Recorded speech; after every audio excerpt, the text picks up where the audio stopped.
aspirants. Today we are going to discuss about basic concepts of agricultural marketing and also a part of price analysis. So, we will get into it. So, before going into agricultural marketing, we have to know what market means. Market is a place where buyers and sellers will come together to make transactions.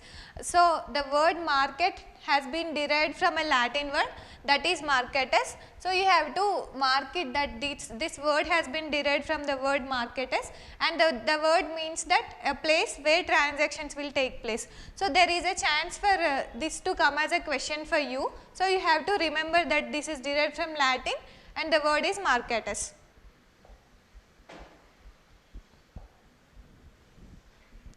And there are different dimensions of market, and based on these 12 dimensions the market has been classified into different categories.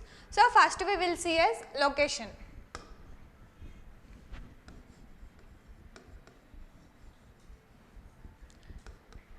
So, first based on location market has been classified into different categories. The first one is village market, second one is primary wholesale market, third one is secondary wholesale market, fourth one is terminal market, and the fifth one is seaboard market.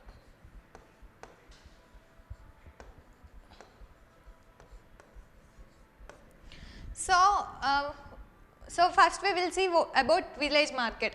Village market is something which is located in each village, like for that village the market will be the major. So, we will call it as village market, and primary wholesale is the market which is located in towns, and the secondary wholesale it is located in district headquarters, and the terminal market is where the produce will come so the next for further export or something, the produce will be assembled in terminal markets, and seaboard markets are something which are which will export these produce or commodities to other countries. So, seaboard markets are there like Bombay, Kolkata. In India, seaboard markets are there at Bombay and Kolkata and some at seaports.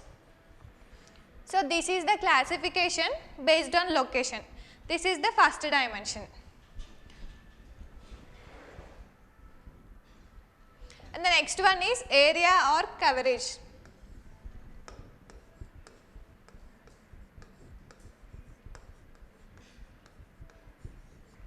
So, based on area or coverage, the markets have been divided into local market, regional market, national market, and world market.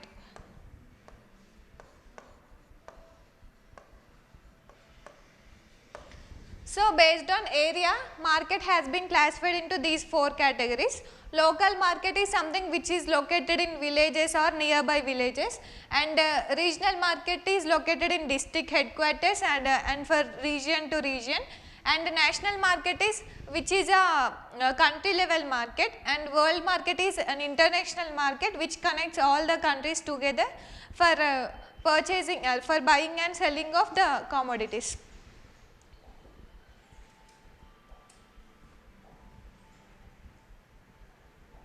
So, the next one is based on time span. Third dimension is based on time span. So, based on time span, the markets has been divided into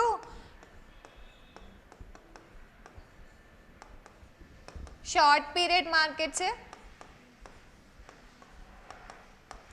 long period markets, secular markets.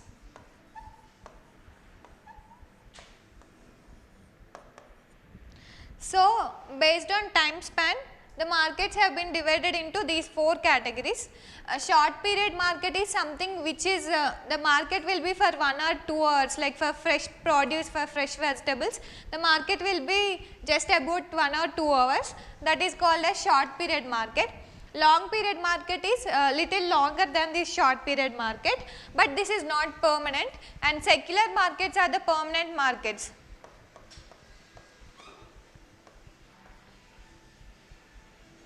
Note down that secular markets can also be called as permanent markets because they are permanent in nature, and periodic market is something like weekly bazaars or weekly markets in villages or somewhere. So, they will be conducted like every Tuesday or every Monday like that. So, this is the classification based on time span: short period, long period, secular and periodic markets. And the next one is based on volume of transactions.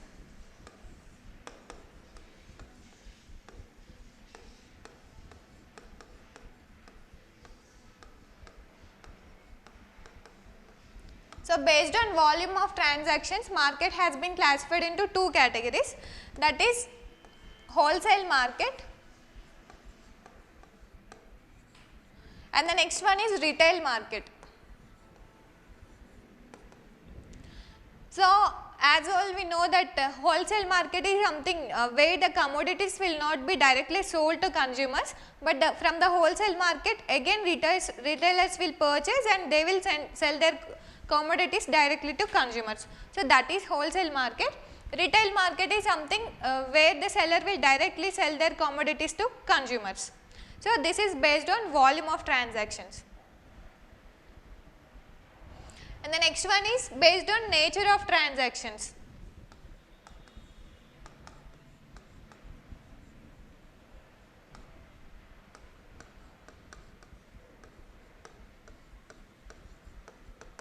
So, based on nature of transactions, market has been classified into two categories, that is spot market or forward market. In spot market, if you go and sell your commodity or if you go and purchase a commodity from market, immediately you have to pay your cash and you have to receive your commodity. That is spot market. The transaction will take place on the spot itself. And forward market is something you will perform this transaction activity at time t and you will be receiving your commodities in future at time t plus 1. So, this is the difference between spot and forward markets. You have to remember that in forward market how will the transaction takes place. So, note down this as important point. The next one is based on number of commodities.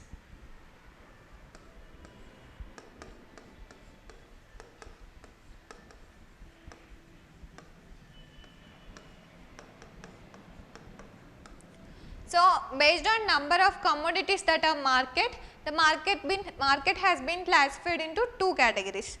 The first one is general market, and the second one is specialized market.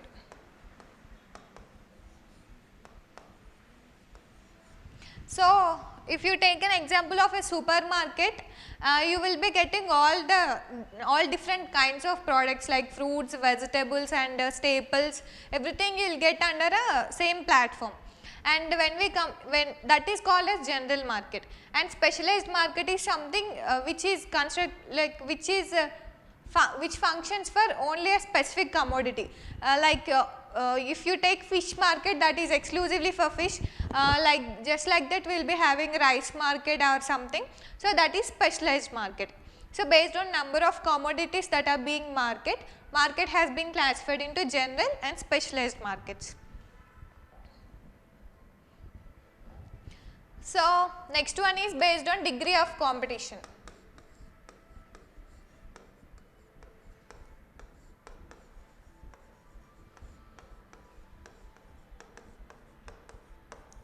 So, based on degree of competition, market has been classified into two categories. First one is perfect markets, second one is imperfect markets. So, in perfect markets, there will be large number of buyers and sellers, and everyone will be having a knowledge and awareness about the prices and offers that are being prevailing in the market. And when it comes to imperfect market, some of the buyers or sellers are both buyer and seller will not have knowledge about prices and all, and there will be restrictions to enter into imperfect market.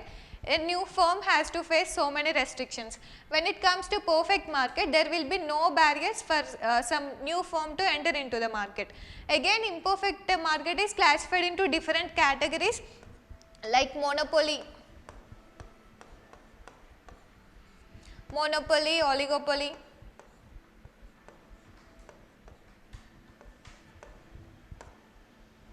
oligopoly, and also the monopolistic.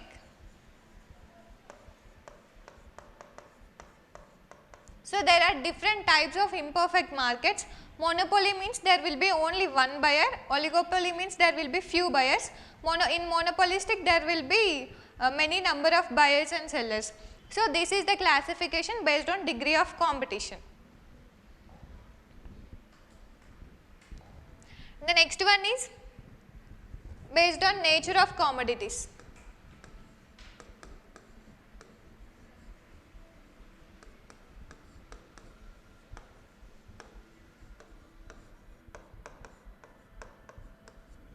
So, based on nature of commodities, the market has been classified into two categories, that is commodity market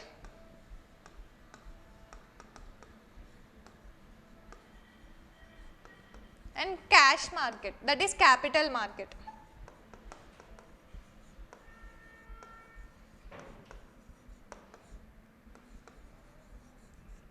So, in commodity market, it is a general market like where commodities like rice and wheat have been sold, and the capital market or cash market is something where shares and securities have been sold. So, this is the share market is an example for this capital market and cash market. So, based on the nature of commodity that is being market, the market is classified into two categories, that is commodity market and cash market. You remember an example of share market under cash market. And the next one is based on the stage of marketing.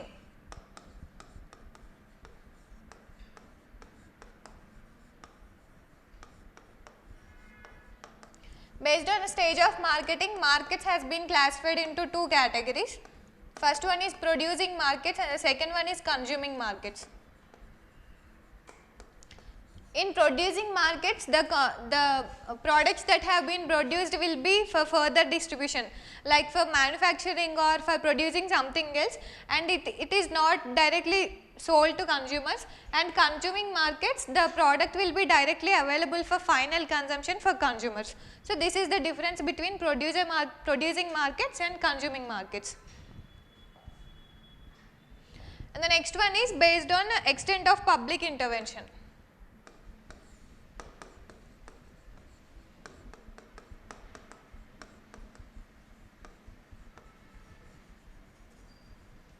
So, based on public intervention, again market is classified into two categories, that is regulated markets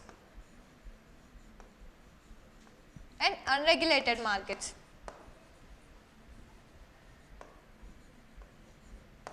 So, regulated market means there will be a government intervention and the price policies and the other policies of market will be regulated. And in unregulated market, there will be no role of government and the price policies and other market policies are not regulated. You just remember the most important thing to remember under regulated markets is that price policies are regulated, but prices will not be determined and prices will not be regulated. So, you just remember that if it is asked like under regulated markets, prices are controlled and prices are determined, you just have to mark it as no. Under regulated market, only market policies and price policies are controlled, they are regulated by government. The next one is based on type of population served. The 11th one is based on population served, that is type of population. So, based on type of population served, it is divided into rural markets and urban markets. We can say it by name itself that rural markets is something that markets they will be providing services to the village people like rural people. Urban markets are something where the population served will be from urban areas. So, and the next one is accrual of marketing margins. Based on this also the market has been classified. Earlier it was different in accruing marketing margins. Now after cooperatives and something it has been changed. So the next one is components of market structure. The major components of market structure is concentration of market power, and the next one is degree of product differentiation. We have already seen that, like when we take perfect and imperfect markets, all these points will come into consideration. Concentration of market power, like which firm is having more power in the market, and degree of product differentiation, like how much differentiation is there among the products of different firms, and conditions for entry of firms into the market. We have seen that in perfect markets there will be no conditions for entry of firms into the market. When it comes to imperfect markets, there will be many barriers and conditions. And flow of market information from buyers to sellers, or from one producer to other, like the flow of market information regarding prices, arrivals, and degree of integration, like how the firms have been integrated and to what extent they have been integrated. These four are the major components of market structure. And there are two important terms that you have to remember. The first one is market conduct, and the next one is market performance. Market conduct is the patterns and rules which have been followed by that specific term, and the patterns and the behavior of firms, like pricing policies and how they are practicing their policies towards competitors, whether they are coercing or they are following it in a smoother way, like that. All these will come under market conduct. And the next one is market performance. So because of this market conduct, there will be like the results, the economic results from each industry, like after pursuing all these policies and after following these policies in pricing and competition, the result that comes from that market conduct is called as market performance.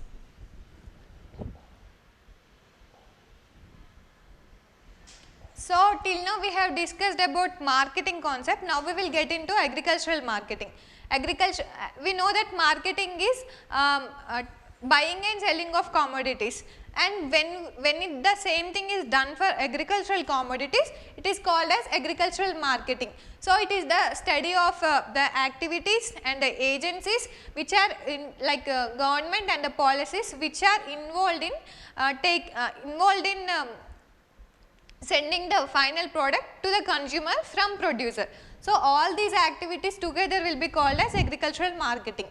So in agricultural marketing, the main players will be producers, consumers, middlemen and traders, and government. So what a producer will think? So producer will always be focusing on maximizing his profits, so selling his product at higher prices. So consumers will be suffering due to higher prices. And what about consumers? Consumers will always be expecting the product should come at cheaper, like a product should come at cheaper price, and it has to be the best in quality. So they will always expect that prices has to be lower and quality has to be higher. And like middlemen, when it comes to middlemen, they will always try to get profits out of profits between producers and consumers. So if middleman is getting higher profits, the producers will be at loss, like the farmer will not get the maximum share in consumers' rupee. And the next one is government. Government will have to bring a policies to to control all these conflicting issues between all this. So these four, everyone is having a different issue and all these are conflicting with each other. So the efficiency of a perfect market will depend on how all these conflicting issues can be resolved. So the subject matter of agricultural market includes two main things. The first one is product marketing, next one is input marketing. Product marketing is something which is happening since ages, and it is nothing but after producing a product, that product will be sold in market. That is nothing but product marketing. Input marketing is a new concept, and input marketing is something like before getting the produce into the market, before even producing, the inputs that are required for that producer, so that is related to input marketing. So in agriculture marketing, input marketing is the new and emerging concept. So we have already discussed about the classification of markets based on different dimensions. So the next one is marketing mix.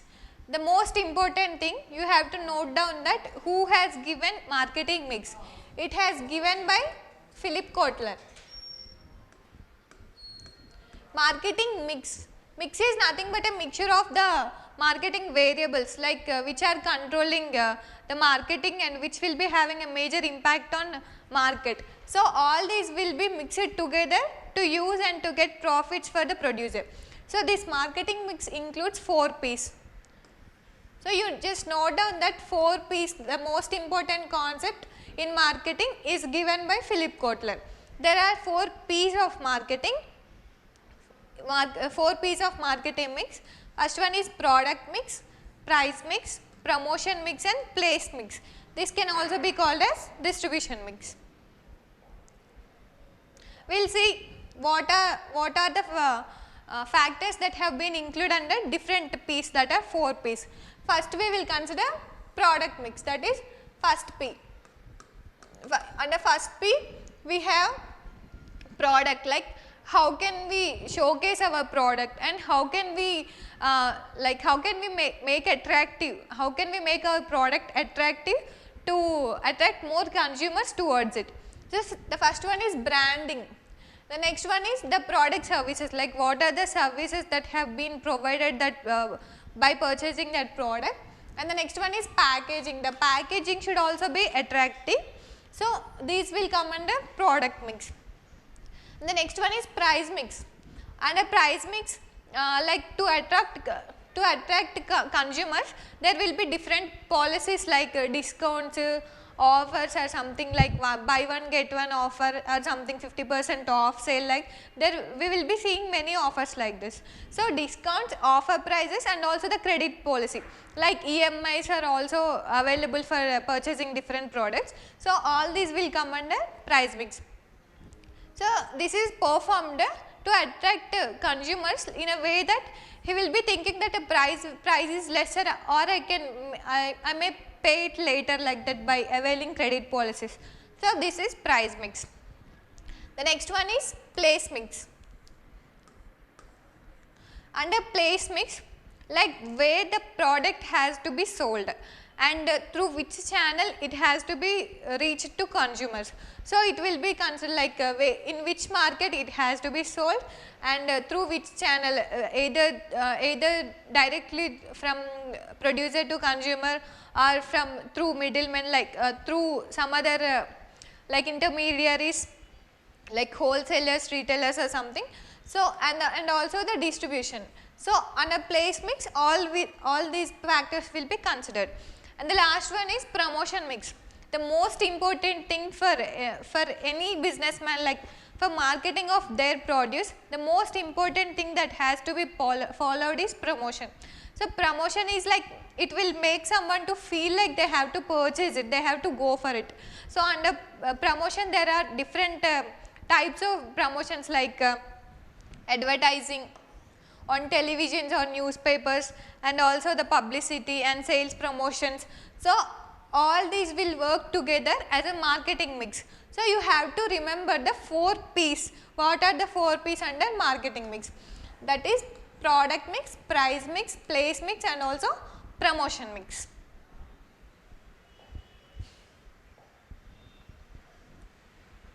So the next important concept is market segmentation. segmentation is something dividing, like we are separating, like from heterogeneous products are there, like different unrelated products are there. From that we will group them into homogeneous products. So in the it is dividing into homogeneous markets. So different from heterogeneous markets to we will make it into homogeneous subunits. Like so we are having different bases for segmentation of market. So customer based segmentation, product related segmentation, and competition related segmentation. Based on these factors, the market has been segmented into homogeneous groups.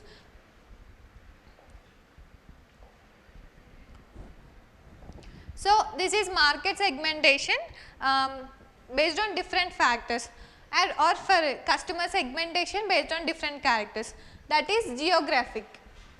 Based on geographics, it is like country, based on the country, like two countries, two different homogeneous groups. Then to city, based on city, and based on languages, area and population. Based on these geographic characters, the market can be segmented. And based on demographics like age, like we will take a group of children and group of adults separately. The group of adults will be homogeneous and group of children will be homogeneous. So based on age, for this the product suitable for different age groups and for genders, for different genders, and also in different income groups like higher income level, lower level, and different for education, for different education. So based on all these demographics, market can be segmented into different characters. And the next one is psychographics. Psychographics is nothing but a mentality and a psychology of a person, like how their lifestyle is. Based on their lifestyle, the market can be segmented, and based on the interest, opinions and concerns and values, attitudes, all this will come under psychographics. And the next one is behavioral, and based on their like benefits and purchase, usage and user status, based on occasion or like the life cycle stage. So all these factors will be considered while segmenting a market. So the next most important concept in agricultural marketing is producer surplus. Producer surplus is like the quantity which can be made available, like after meeting the requirements for their feed, seed requirements and family requirements, and they will also pay, like there will be kind payments in agriculture, like after paying kind payments to labor and by giving kind payments of like in the form of wages in the form of kind payments, after meeting all the requirements, the farmer that has been left with that produce will be called as producer surplus.